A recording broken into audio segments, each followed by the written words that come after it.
What's up guys, SGA here. If you happen to have read the title or seen the thumbnail, you know exactly what video you just clicked on. But in case you didn't, I'm ranking and reviewing every single movie that I've seen in 2025 from worst to best.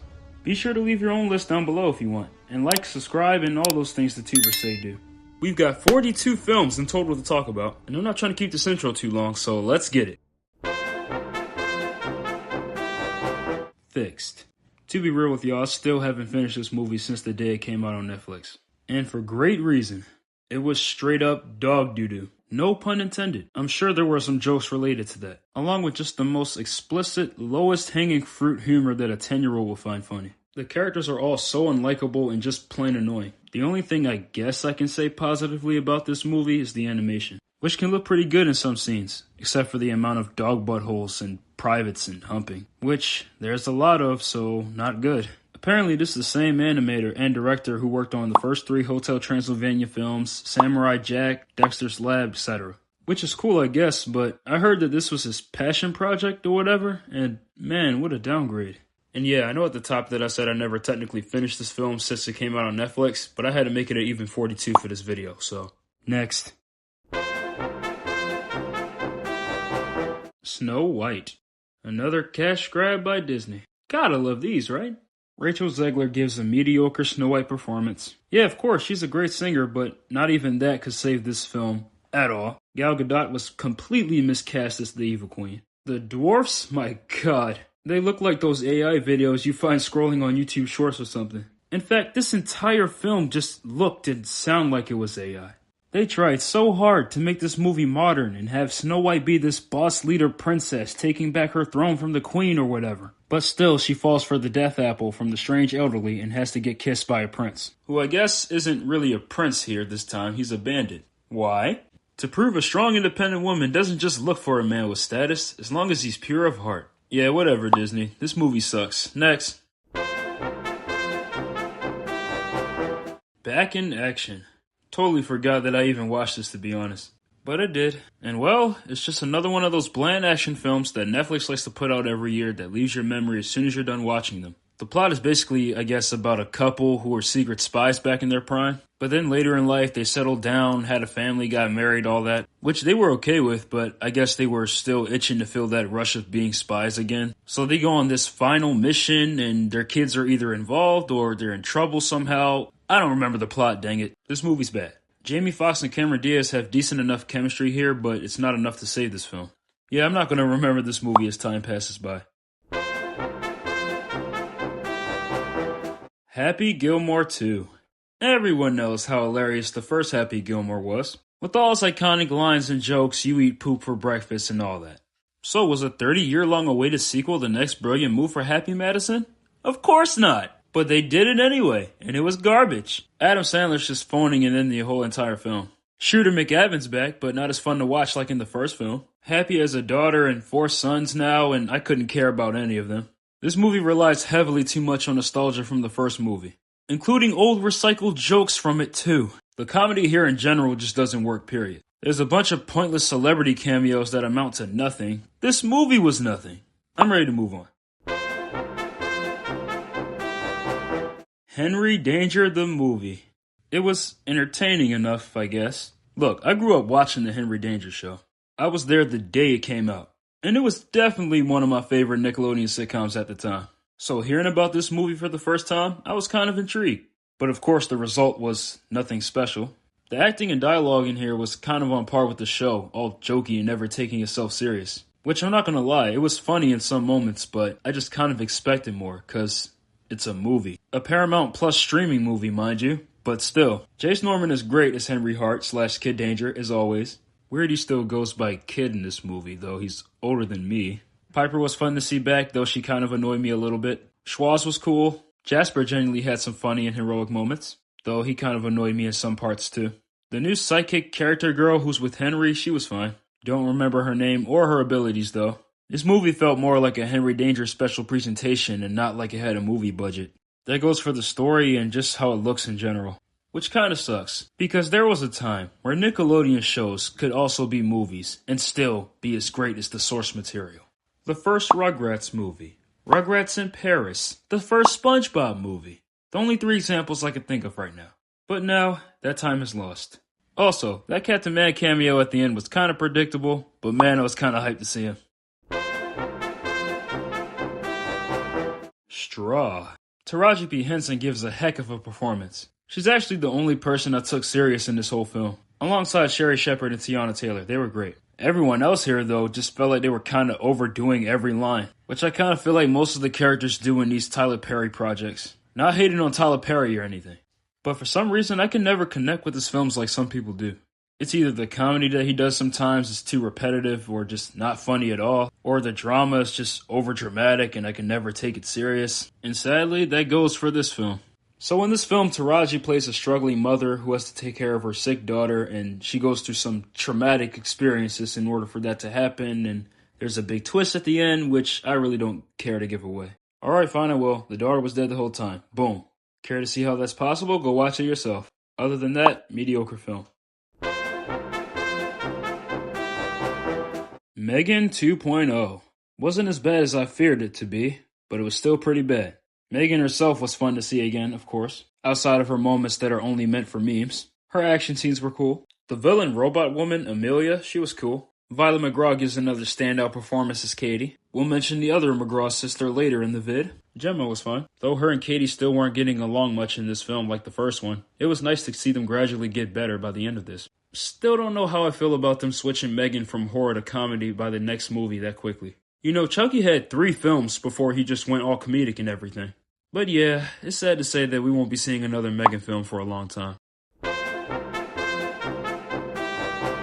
Havoc. Tom Hardy's in it. Forrest Whitaker's in this. They both give mediocre performances. Another forgettable action movie from Netflix with some decent action scenes that aren't that memorable. Only true positives I guess I can say is that it's really gnarly kills, and Tom Hardy genuinely has tiny bits of funny moments in here. Just a little. Other than that, you'll forget that you watched this film as soon as it's done. Karate Kid Legends. Ben Wang was pretty natural as the main Karate Kid in this film, Lee. Definitely can find this character relatable. Jackie Chan was fine. He definitely didn't feel like the same Mr. Han from the Jaden Smith Karate Kid, which I didn't like. Ralph Macchio was there. That sucked. Especially coming from the ending of Cobra Kai and how good of a performance he was giving. This story had the same old plot beats as any old Karate Kid film, but just much lazier. The kid has to teach an ex-boxer who now owns a pizza shop how to do kung fu. That's right, kung fu, because the kid doesn't even know karate yet. He learns karate at the end after he teaches the grown ex-fighter who owns a pizza shop kung fu. Sorry guys, that was no excuse to yell like that, but it just makes no sense to me. It takes up most of the time of this film too. It's like, is this Karate Kid or Karate Man? I don't know guys, but this is just a really disappointing end to this franchise. At least for now, because you know Sony's going to milk this thing to the ground. Captain America Brave New World. Another disappointment. I really wanted this film to be great. Good, at least. And it has genuinely good moments. Anthony Mackie is great as Sam Wilson and Captain America. I really wanted him to have his arc and his moment here. Especially since after the way his show ended, not a lot of people believed in him like they did Steve. And this definitely didn't help. Thunderbolt Ross was incredible. And having Harrison Ford come in to recast William Hurt, may God rest his soul, was I think a great choice. In a way, he gave this character so much more nuance, and you care about his struggle to reunite with his daughter Betty. And the Red Hulk stuff. I'll admit it was pretty awesome, but it definitely got spoiled in the marketing too much. Isaiah Bradley got sidelined badly, and I hated that. Joaquin Torres was fun, and I'm actually intrigued to see him interact with the rest of the characters in Avengers Doomsday. The leader was such an underwhelming villain, and not just because his redesign is so much worse than what they fooled us with in the marketing. I'm never going to get over that. It was already perfect. Why'd y'all decide to do this? What, was this more suitable for your The Leader toy sales? Did you guys even make any buck off of this monstrosity right here? T-shirt, Funko, anything? Okay, that was the little rant I just went on. Where was I? Oh yeah, Giancarlo Esposito was in here, giving exposition and was part of one of the best action scenes in this film. Most of the action here was pretty solid, not gonna lie. You can tell in here Marvel was tapping back a little into their practical stunt work days. Overall, it's not the worst in the MCU, but it ain't the best. Lilo and Stitch. wasn't the worst live action slash CGI Disney movie ever made. Stitch looked great, and Chris Sanders still does the voice, so that's cool. The little girl they have here to play Lilo was perfect. The woman who played Nani was pretty good too. Her and Lilo have some good chemistry here, though it's clearly not as strong as their animated counterpart, and neither was anything about this film. At its core, it's still just a carbon copy of its superior source material, with the only purpose of it existing being money. But hey, the CGI here did look cool though, most of the time. Yeah, Jumba and Pleakley, they kinda looked and felt weird here. Especially Jumba. Having him as the main villain here instead of Captain Gantu was a terrible choice, and Zach Galifianakis was completely miscast. It's a fine remake, it's nothing that I can really say that I hate about it, but it's nothing special. Elio. This was fine, but man, it hurts that we now live in a time where original Pixar films are nothing more than just fine. They were the GOATs of having original ideas that were outside of the box, and they became household animated films. A young child who lost their parents and now causes trouble due to that, an outcast without a single friend in the world, has the 20-year-old guardian and they both don't get along but they still love each other. Oh, and befriends an alien creature. Doesn't that sound like it could be anything? E.T., the movie that I just reviewed, Lilo and Stitch? But no, that's basically the plot of this film. To give this film some credit though, Elio is a decent enough kid protagonist. I was rooting for him the whole movie. Glorden was fun and kind of adorable. Their friendship wasn't anything on par with the rest of Pixar's many iconic pairings in the past, but they were cute together. The main antagonist being Glorden's father was pretty interesting, though of course he's just another one of these villains that gets a redemption arc by the end. Disney just loves doing those. The animation here is also amazing, especially once the movie takes you to space and you're seeing all the different designed alien creatures, their technology, and just the environment all around. It's also beautiful to look at.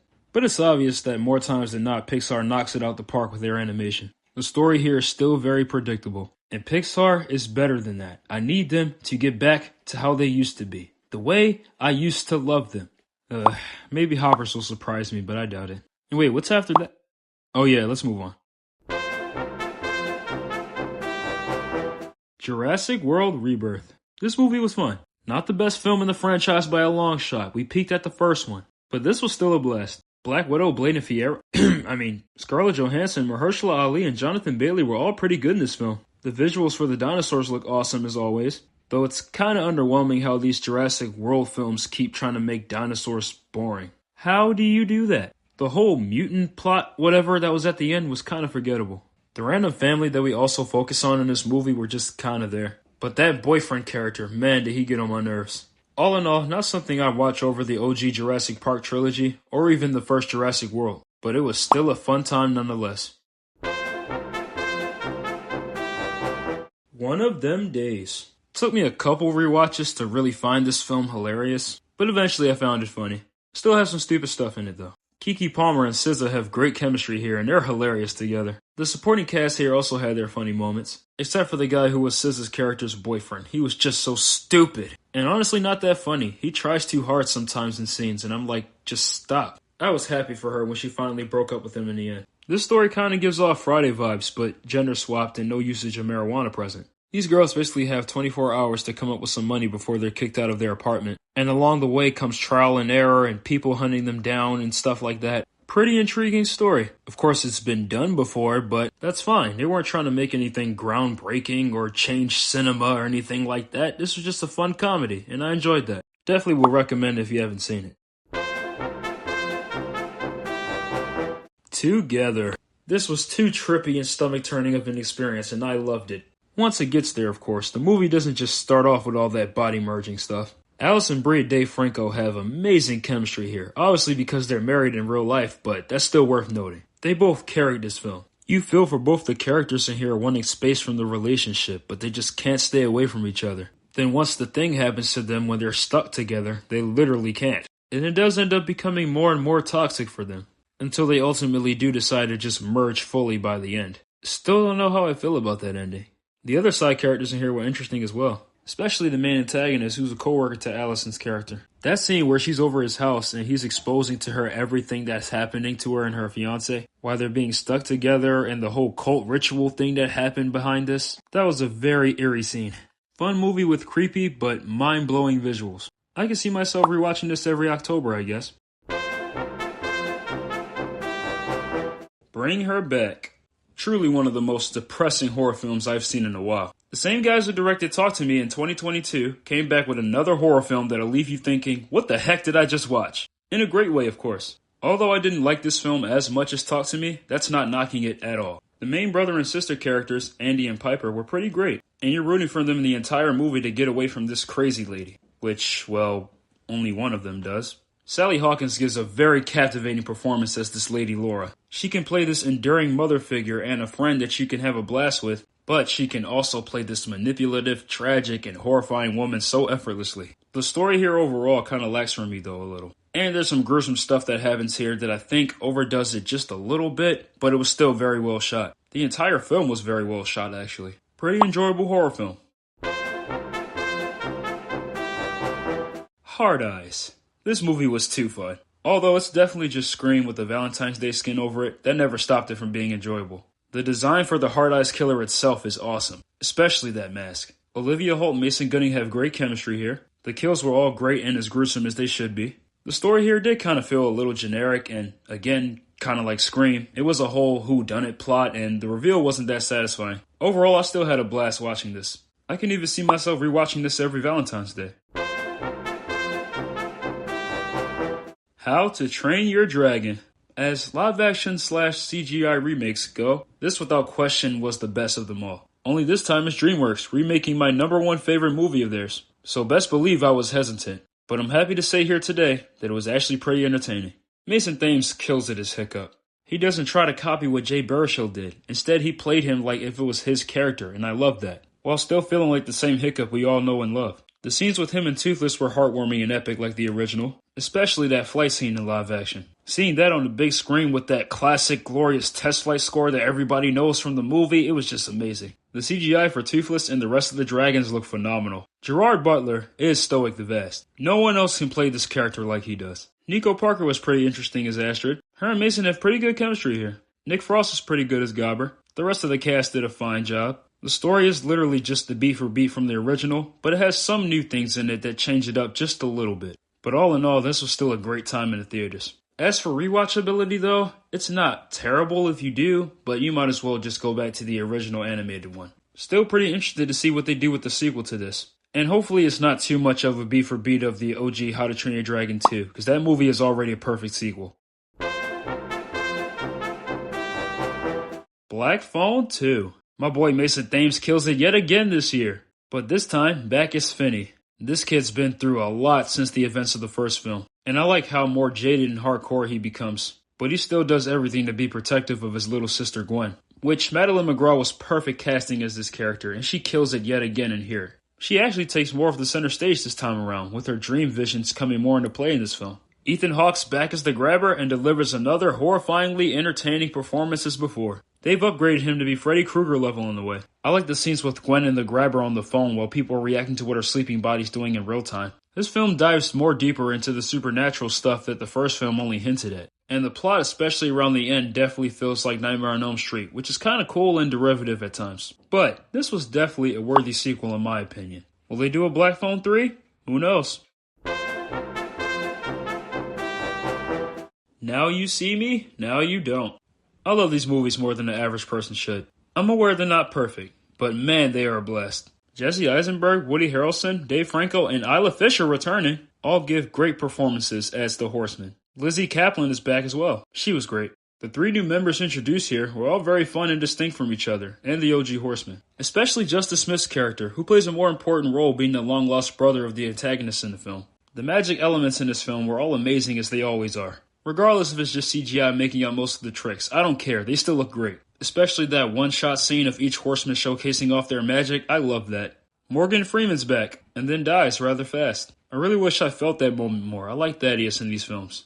The villain herself was okay. Just a step down from the villain in the last film, but not by a lot. All in all, this movie blew my expectations a little bit, and it's probably my favorite out of the trilogy. Can't wait to see what's more in store for this franchise. Wicked for Good.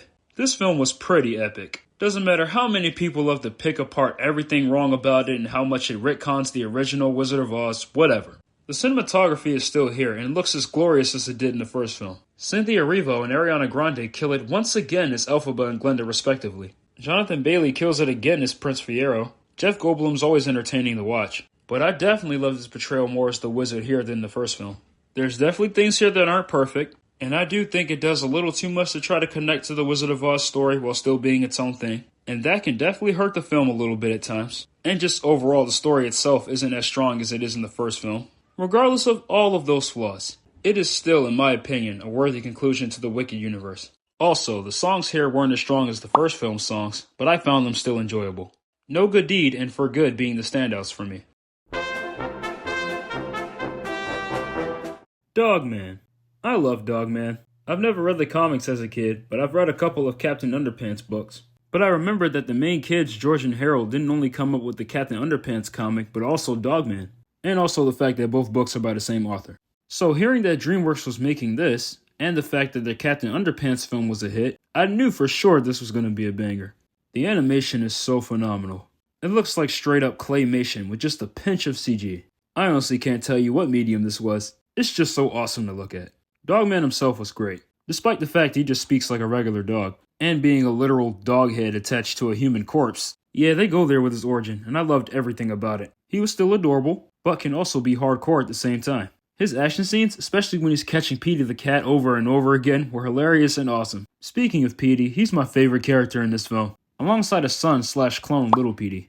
Their bond is one of the most beautiful elements of this movie, as well as Little Petey and Dogman's friendship. And when Dogman and Petey ultimately team up to save his son from the evil living fish character, it was all well earned. The fish villain was okay. The other side characters in here were fun to watch, especially the chief of police voiced by Lil Rel Howery. His comedic timing is perfect. This movie was a great time, man. Not quite one of the best animated films of the decade worthy, but dare I say it's close. Paddington in Peru. This was as charming and heartfelt as the first two films. Though it's the weakest in the trilogy in my opinion, that's not saying a lot. Paddington himself is as adorable and hilarious as always. The Brown family were all as funny and heartwarming as they usually are. And I love how dedicated they were to travel with Paddington in Peru to find his Aunt Lucy, who apparently was in the lost city of El Dorado. Miguel Antulio, anyone?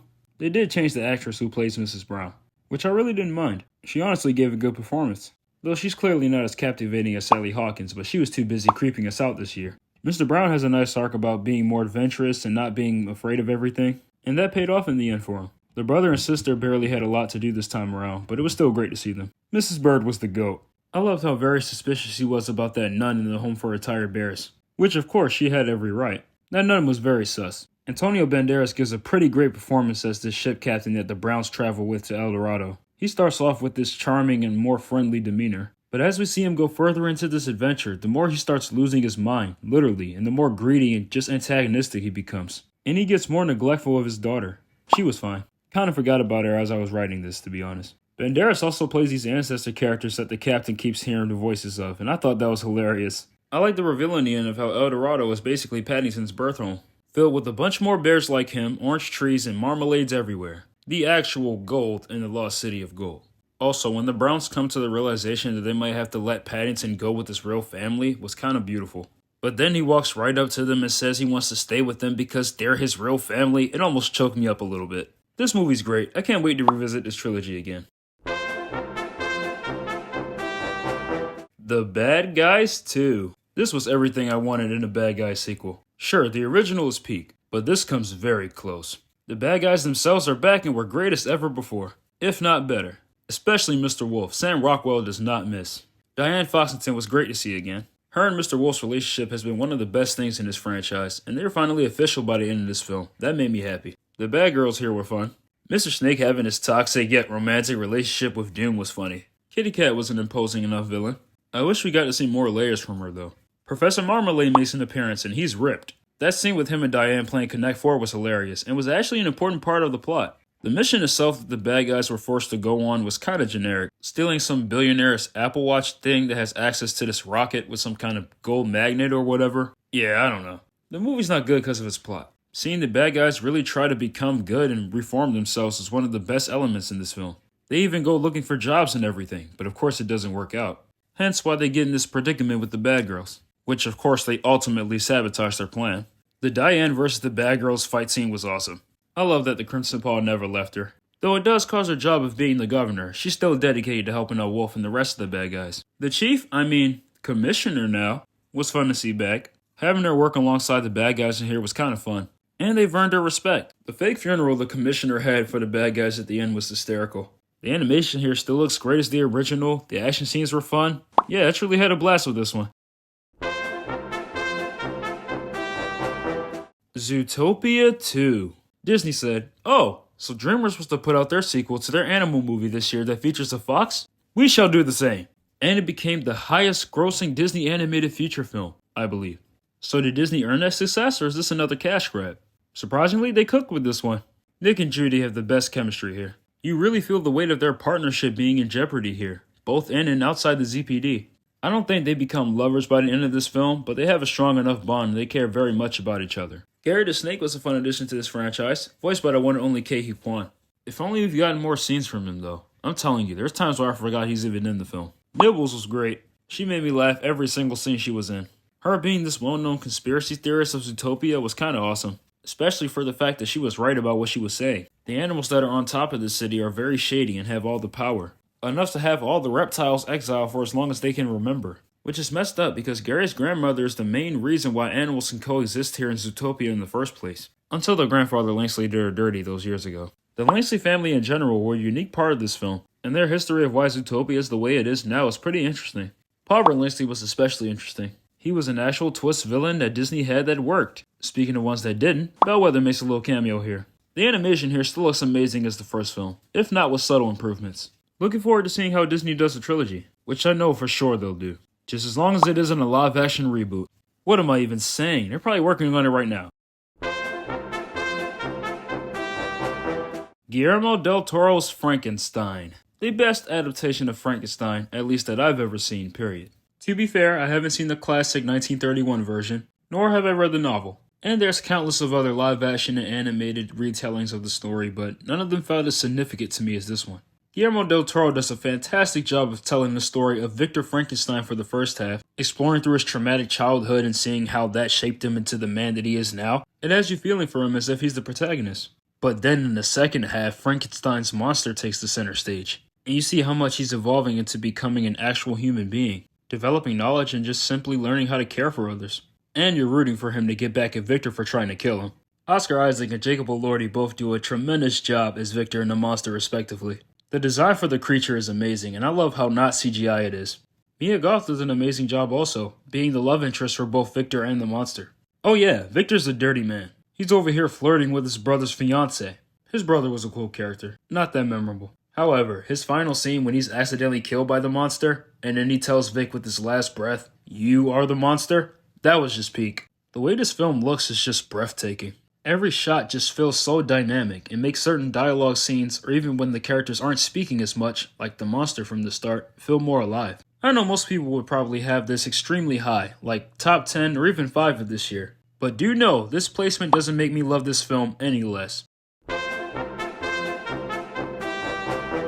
Weapons. One of the most spine-chilling yet engaging horror mysteries I've seen in a while. How this film is somehow able to tell like 5 different POV stories, and then just have them all connect in the end in such a masterful way that really paid off is unfathomable. Yes, I use words like that. And not to mention that this film is scary as all heck. Especially that scene when we see Gladys ring the bell to control the principal into killing his husband. That's never leaving my brain. Speaking of Gladys, Amy Madigan gives a truly horrific performance. Especially the way she can just sit there and stare at people and smile like she's a statue or something. It'll really freak you out. Alright, sorry guys, I'm sorry. Julia Garner was incredible. You can tell she cares deeply about all of her students being gone, and does everything that she can to get to the bottom of it.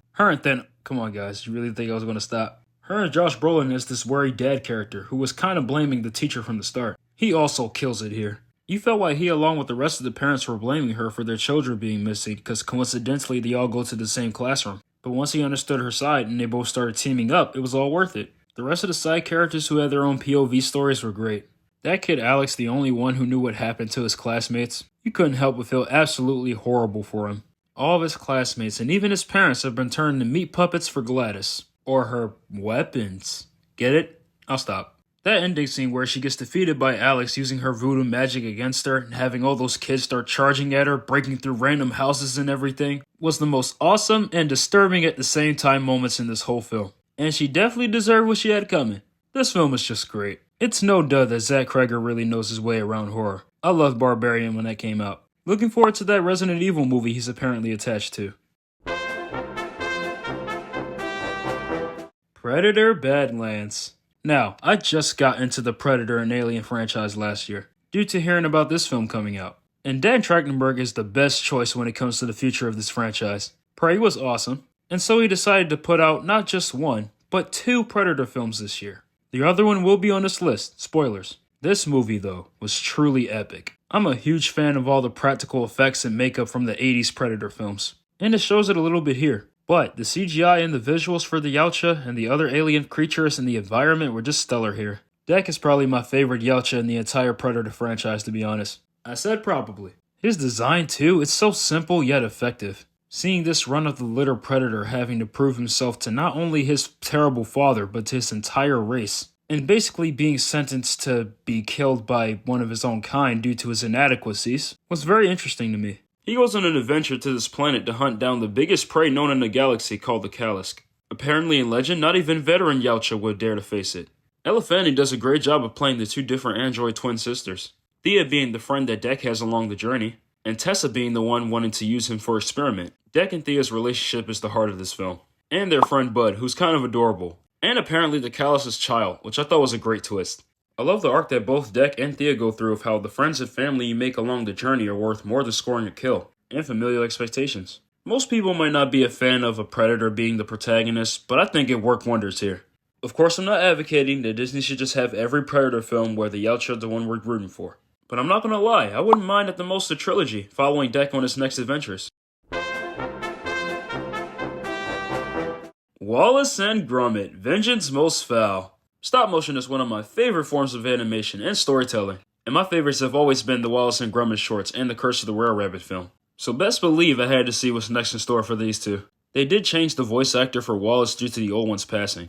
The new guy does such an amazing job, it's like they didn't even recast him. Gromit has always been the best to me, and that doesn't change here. Him being suspicious throughout the whole film of Wallace and his new Norbot's invention was one of the funniest things, and he had every right. The little jingle that Norbots sing while they're doing yard work will forever live in my head rent-free. The Norbots themselves were hilarious and kind of creepy looking, especially once they've been hijacked by none other than their old arch-nemesis, Feathers McGraw, who was first introduced in the second Wallace and Gromit short, The Wrong Trousers. He's awesome in this. He has a way of not physically showing any emotion, nor does he even speak, but with every subtle gesture he makes, whether he just turns his head slightly one way or whatever, you know what he's thinking, and you feel just how menacing and vengeful he is. I love that part in the film where Wallace says the subtitle. That killed me. The 2 side characters, Chief Macintosh and his protege Markagy, were also pretty enjoyable to watch. They're working on a case together dealing with Feathers' plan of stealing a diamond using the Norbots. Kinda the same thing he did in his short. Screw with an invention of Wallace's for his own personal gain and Gromit ultimately being the one to stop him. Only this time it's more grand in scale because it's a full-length feature. This is definitely one of my favorite animated films of all time. Still torn if it's better than the first Wallace and Gromit film though. Aardman, keep up the great work.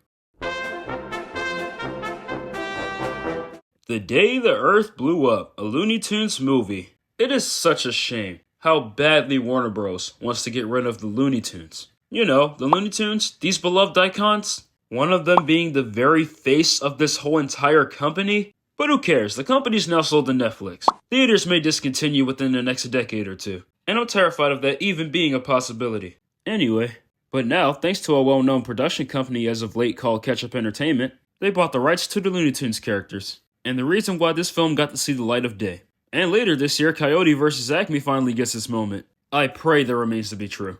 Eric Bauza is definitely modern-day Mel Blanc, the way he voices most, if not all, of the male Looney Tune characters now. And he delivered amazing vocal performances for both Daffy Duck and Porky Pig. They're both hilarious as they usually are, and I love how meta they get in this film. And I like how they even make fun of the premise itself, having the main leads being the 2 losers of the Looney Tunes lineup instead of a real main character like Bugs Bunny or something. I love Daffy as much as Bugs personally, but that's besides the point. They're both unappreciated characters, and they make it work here, because they're the underdogs who do end up saving the world. We also get a backstory of them growing up together like brothers, which I found pretty hilarious and sweet. Having Daffy be the screw up and just plain loony character, no pun intended, but still means well, and Porky being the straight man but still has his classic stutter, was honestly a genius dynamic. Petunia Pig was a standout, and her and Porky's relationship was pretty wholesome. The alien protagonist we see in this film was kind of funny. The animation in this film is amazing.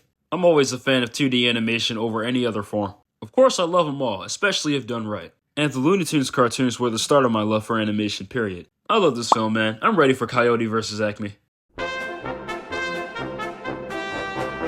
Novocaine. Jack Quaid is awesome in this movie, man. I need a sequel to this yesterday. He's so hilarious as this guy with a serious disease, mind you, where he can't feel pain but isn't invincible. And he has no fighting skills, doesn't work out, but the way he just murders the bad guys in this film is so creative, gross, and hilarious at the same time. When he's getting punched in the face many times and not reacting, or when he puts his hand in the deep fryer to pull a gun out, or when he just punches broken glass for it to stick on as if they were brass knuckles or something. Like, come on, that's awesome. Amber Midthunder was also a standout here in this film. I loved her in Prey. Her and Jack Quaid's chemistry here was amazing. This guy literally risked his life to save her after only one date. And a twist of one of the Santa robbers that kidnapped her being her brother. That was crazy. But by the end, she's willing to turn herself in and face consequences. Shows how much she really does care for Novocaine and wants to be a better person because of him and for him. The other side characters here were okay. The cop characters were fine. Jacob Batalon has his funny moments. He was basically playing rated R Ned Leeds here. This movie sadly didn't make a lot in the box office, and I really do wish I'd seen it in theaters at the time.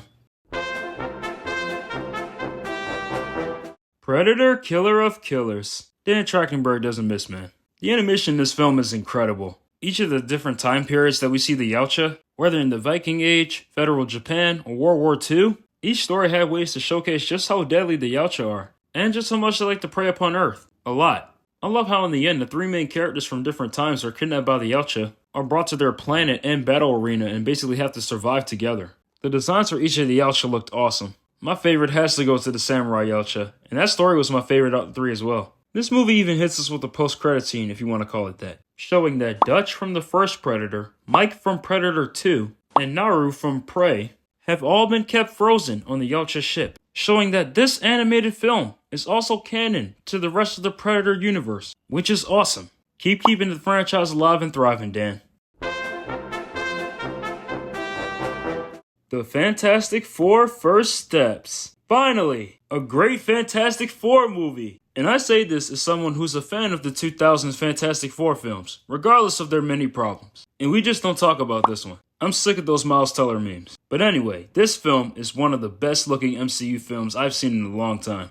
Having this film take place on a whole different Earth with this retro 60s vibe in New York was the best decision made. This film doesn't have to worry about carrying the baggage the MCU already puts on itself. It can truly be its own story. Pedro Pascal and Vanessa Kirby and my Reed Richards to Sue Storm. I'm sorry. Their chemistry is electric every time they share a screen together. It's established that Reed's the smartest person in this world. There's even times where he can think up plans that won't seem morally right, but can't help to think up every and any possibility, no matter how extreme. And I truly think that fits the character so well. Sue has the emotional intelligence that Reed can lack sometimes. She humbles him and reminds him a lot of times that being a devoted father, husband, brother, and friend are as, if not more important than the job they do. And that truly fits her character to me. Plus, she was the absolute boss in this movie. She does not play about her son Franklin. Joseph Quinn and Evan Moss Backrack were both fantastic as Human Torch and The Thing, respectively.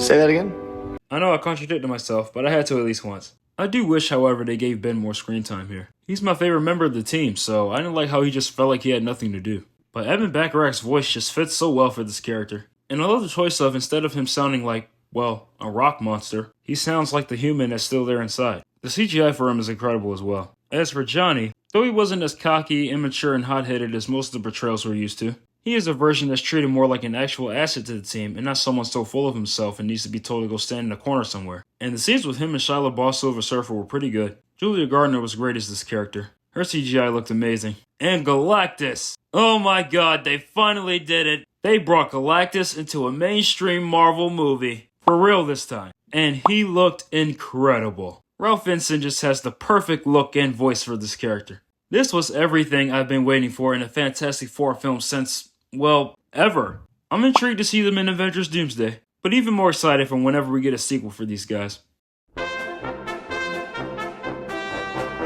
Thunderbolts, asterisk, the new Avengers. That reveal when it first got out blew my mind. I love all of these characters. Florence Pugh is exceptional as Yelena Belova. You feel for her wanting more out of her life than just meaningless contract kills. She wants to be a hero like her sister. And when she gets a sigh of relief at the end, realizing now that she's a hero was sweet. David Harbour is hilarious as always as Red Guardian. I love how by the end, he and Yelena's father-daughter relationship gets stronger. After she confronts him about how he's been distant. He's felt that he's failed her as a father, but she still needs him. Wyatt Russell is great as U.S. agent. He starts off still very arrogant, but then grows throughout the film into actually becoming a noble person and hero. I love how Yelena and Ghost get on him for being Captain America for a short period. Speaking of Ghost, she was pretty great. Definitely a bit of redemption from how she was in Ant-Man and the Wasp. Taskmaster dies.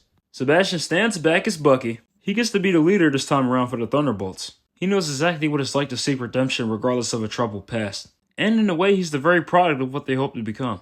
That scene of when Bucky was chasing him down his motorcycle Terminator style was so epic. Sentry/Bob/The Void was amazing. Lewis Pullman gives an outstanding performance, and you really feel the pain that he goes through here. In fact, the pain that everyone feels. This film actually has something to say, with each of our characters going through depression and just feeling like the whole world is turned against them. But with the power of friendship and family, they strive to become something bigger than themselves. Which is kind of corny how I'm saying it admittedly, but it works. Oh yeah, we gotta talk about Contessa Valentina Allegra de Fontaine. She's such a heartless and clever manipulator. In the end, when she announces the team as the new Avengers to the press as a way to get out of being exposed was brilliant. Then when Yelena leaned to her and said that they owned her now, that was so hardcore. This, in my opinion, is truly one of the best MCU films I've seen in a long time. Avatar: Fire and Ash. I love the Avatar franchise. James Cameron cooks with every one of these films.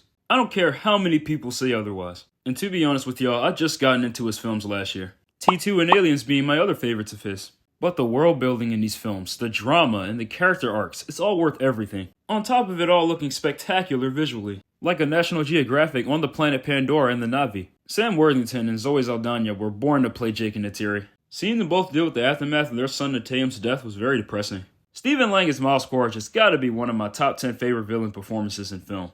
Each film he gets more to do and has a little bit more of an arc, though he's never fully on the good side, which I love. Him and Jake have great back and forth moments here, just like in their previous films. But the scenes with Quaritch and Varang were even better. Varang is such an amazing addition to this franchise. She commands your attention to the screen, no matter what scene she's in. However, I do wish that the rest of the Fire Na'vi were more developed here, like how in the last film we got to spend time with the Water Na'vi. And I needed Neytiri and Varang's round too. She did my girl Tiri dirty.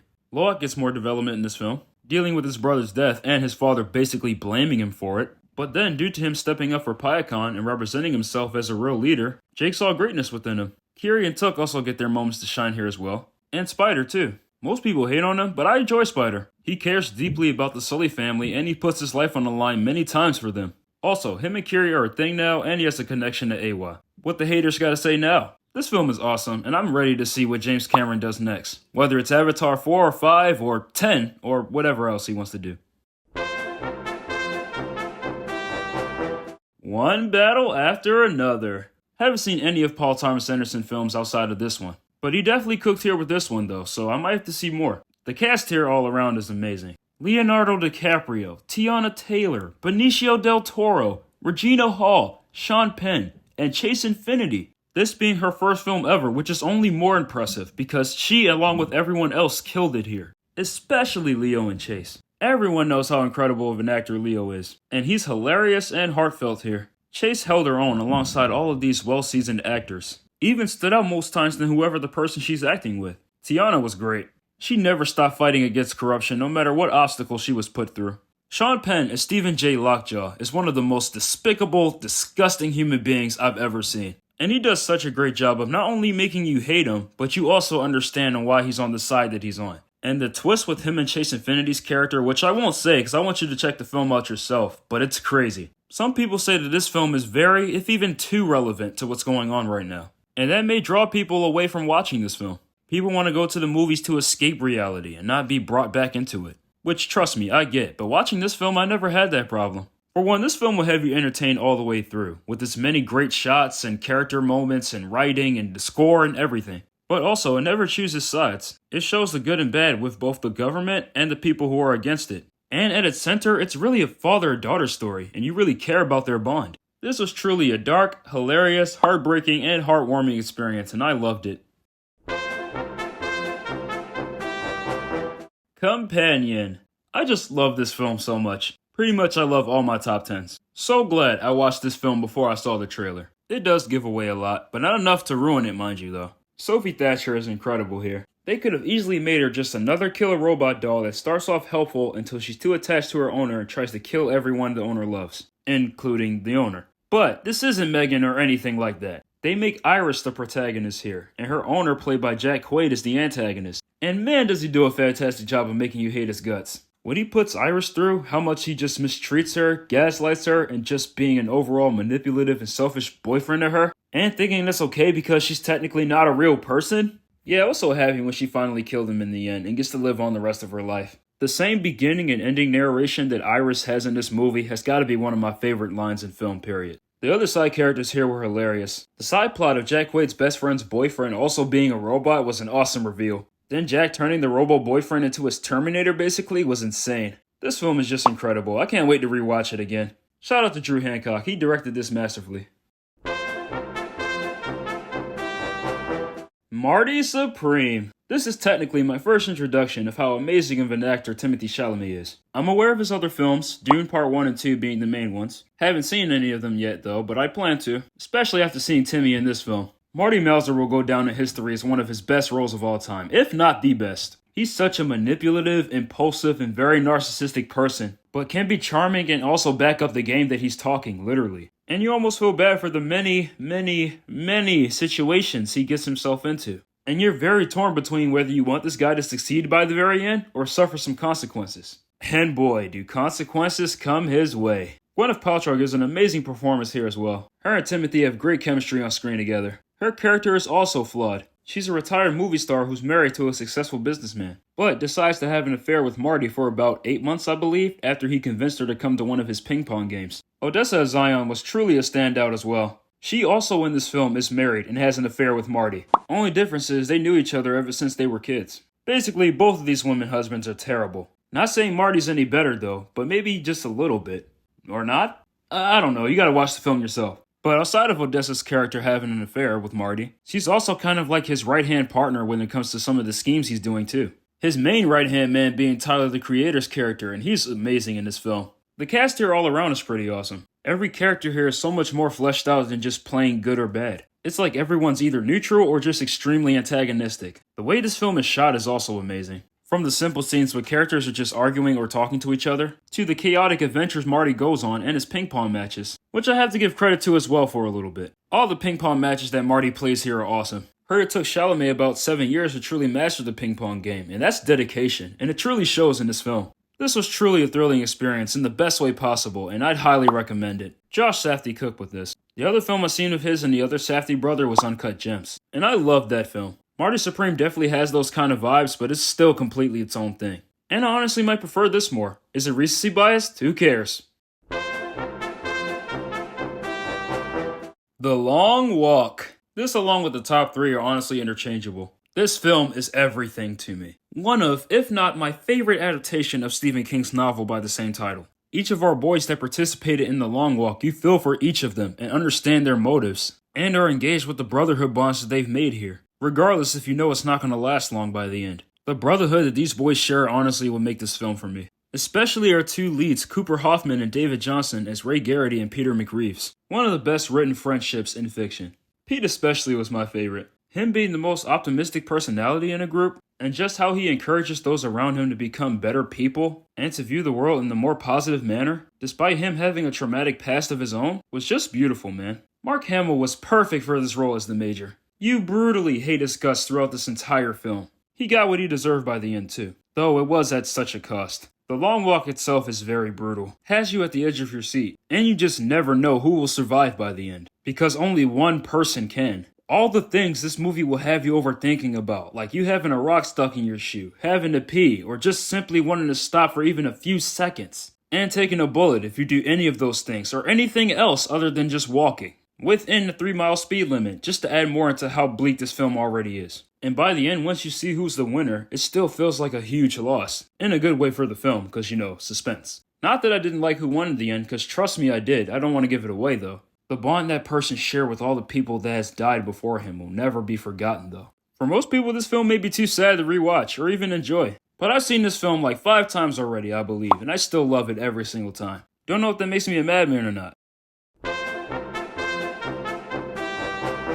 K-pop Demon Hunters. No more hiding, I'll be shining like I'm born to be. Let me stop immediately. This film is amazing. Everyone in their mama knows how peak this film is. And the songs, every single song, even the overplayed ones like Golden, are all bangers. Your Idol and How It's Done are the standouts to me. Huntrix and the Soulja Boys will go down to history as one of, if not, the best fictional groups of all time. Rumi, Mira, and Zoe are all amazing and well fleshed out characters. Their sisterhood is everything in this film. And them being the next in line as generational demon hunter girl groups is such a weird concept but works so well here. And Rumi being half demon, having to hide her true self from her fans and her friends, was one of the most interesting parts in this film. But by the end, she does reveal her physical and metaphorical scars to her friends, and they accept her. Of course, after a lie reveal scene where they break up for a bit, because Genu and the Soulja Boys sabotaged their performance at the Idol Awards. Speaking of Genu, he's such a great villain. Yes, he is a villain, ladies. Don't forget, he was straight up manipulating Rumi this whole film, up until his sacrifice for her at the very end,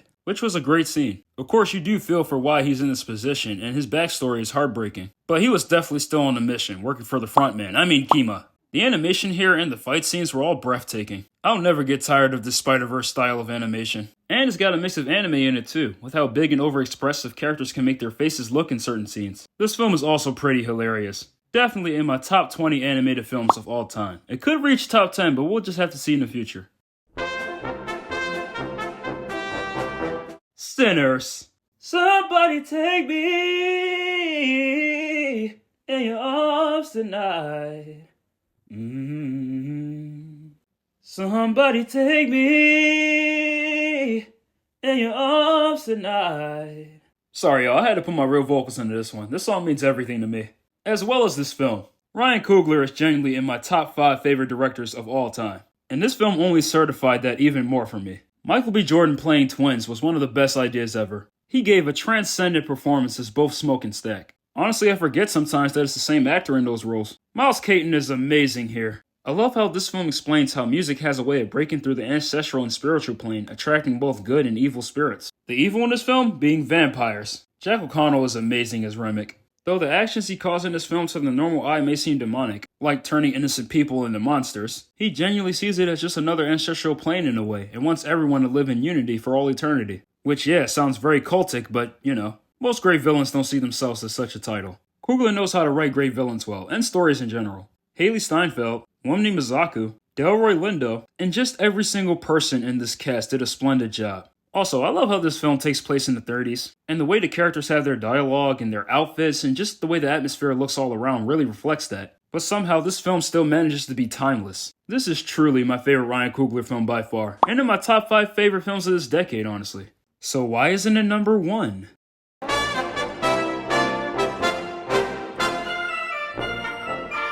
Superman! This was my most anticipated film of this year. The release date was July 11th, but I got to see it the night before, which also happened to be my birthday. So does that make me biased because of that? Yeah, of course. Who cares? It's my ranking. David Cornsweet is Superman. And not even with just a look, because he definitely has that. I mean, just look at him. Ripped straight from the comics, no doubt. But this version of Superman and Clark Kent, he's filled with so much optimism and hope, and he sees the best in everyone, no matter how much they show the worst side of themselves. And no matter what the cause, he's always willing to do the right thing and fight for the right thing. And he's not doing it to represent America or any other country or any other planet, mind you. Wherever in the world that needs saving, he'll be there. Nicholas Hoult is my Lex Luthor. He does such a great job of being Superman's #1 hater, and just plain evil and narcissistic in most depictions of Luthor. Rachel Brosnahan is honestly the best Lois Lane I've ever seen in live action. Her and David have amazing chemistry here. That scene with Lois interviewing Clark as Superman, asking him tough questions and making him get all defensive and stuff, it was a great representation of how both of these people, ideologies and perspectives are way different from each other. I like how it established that these two only been together for 3 months, and it makes sense that Superman falls feet first and Lois is always skeptical. But in the end, she does ultimately love Clark for who he is. We now live in a world where criticism and negativity are being praised, and being cynical about everything is the new normal. In this film, Superman calls kindness punk rock, because to be kind nowadays is very rare, especially towards those who think kindness is a weakness. And I wholeheartedly couldn't agree more. This movie visually looks and feels the most comic booky out of any superhero film we've gotten, and I love that. Felt like I was watching Superman the Animated Series come to life. The action scenes here were all phenomenal. The side characters included here, but not limited to, the Daily Planet crew, Lex's henchmen and the rest of Luthor Corps, the Justice Gang, Ma and Pa Kent, and Krypto, the most adorable and best dog anyone could ever have. Each of these side characters here were amazing, and they all felt like how they should be portrayed. More or less. Supergirl makes a cameo appearance in the end, which I found hilarious. Millie Alcock is going to kill it in this upcoming Supergirl film this June. This movie is just everything to me, and gave me a Superman I actually care about. And that's a true characterization of Superman. Besides Christopher Reeve, everyone knows he was great. No diss to Henry Cavill either. He was the Superman I grew up on, and genuinely had great moments in the DCEU. But let's be real, he was never actually playing Superman. Not really. Admit it, you Snyder cultits. I'm really looking forward to what James Gunn has more in store with the future of the DCU. And that concludes this video. Dang, I know this is long. This video originally was planned to come out at the latest by the end of January. But hey, things don't always go as you plan. Hopefully this video is up around the Oscars. Either the morning of, the evening, whatever. And I hope you guys even made it this far, and most importantly, enjoyed this video. Remember, these were all my opinions, so don't get mad in the comments. Instead, let me know your list. Could be a top 5 best, top 5 worst, whatever. I want to know. Also, let me know what other films or TV shows you want me to cover on this channel, or any rankings I should do, anything. I've been SGA, stay safe ski.